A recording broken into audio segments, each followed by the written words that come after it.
بسم اللہ الرحمن الرحیم۔ ناظرین کرام، گزشتہ روز بلوچستان کے علاقہ موسیٰ خیل میں 20 بے گناہ پاکستانیوں کو شناختی کارڈ دے کر صبح پنجاب سے تعلق رکھنے والے پاکستانیوں کو شہید کر دیا گیا۔ ان 23 بے گناہ پاکستانیوں کی شہادتوں کی مصدقہ اطلاع پر پاکستان بھر میں ہر آنکھ اشک بار ہو گئی۔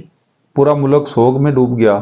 ملک بھر میں 23 بے گناہ پاکستانیوں کی شہادتوں کے بعد چند ابن الوقت پاکستان کے دشمن وطن کے غداروں نے اپنے بد کردار سیاسی لیڈروں اور بین الاقوامی حقائق کے اشاروں پر پاکستان بھر میں لسانیت انتشار افراتفری پھیلانے کی کوشش کرتی اور علاقائی واٹس ایپ گروپس میں پاکستان کے خلاف کھل کر زہر افشانی کرتے نظر آئے اور دوسروں کے ٹکڑوں پر پلنے والے حرام خور پاکستانیوں کو بھڑکانے کی ناکام کوشش کرتے رہے، مگر محب وطن پاکستانیوں نے اندرونی بیرونی غداروں کی متوقع کوششوں اور خواہشات کی دھجیاں بکھیرتے ہوئے پاکستان سے اظہار یکجہتی، پاکستان سے پیار، پاکستان سے محبت، پاکستان سے انس اور پاکستان کی سلامتی و بقا کے لیے اپنی جان و مال قربان کرنے کا عہد کر کے نئی رقم تاریخ کرتی۔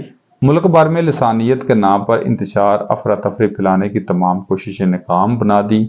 وزیر اعلیٰ بلوچستان سرفراز احمد بگٹی کی پریس کانفرنس اور دہشت گردی کو کفر کرتار تک پہنچانے کی یقین دہانی اور عزم کا ہر محب وطن پاکستانی نے خیر مقدم کیا۔ الحمدللہ رب العالمین، ہم اپنی ریاست اور ریاستی اداروں کے ساتھ شانہ بشانہ کھڑے تھے اور کھڑے رہیں گے۔ ہم یقین محکم کے ساتھ کہتے ہیں، ہمارے ادارے ہمیں کبھی مایوس نہیں کریں گے۔ پاکستان زندہ باد۔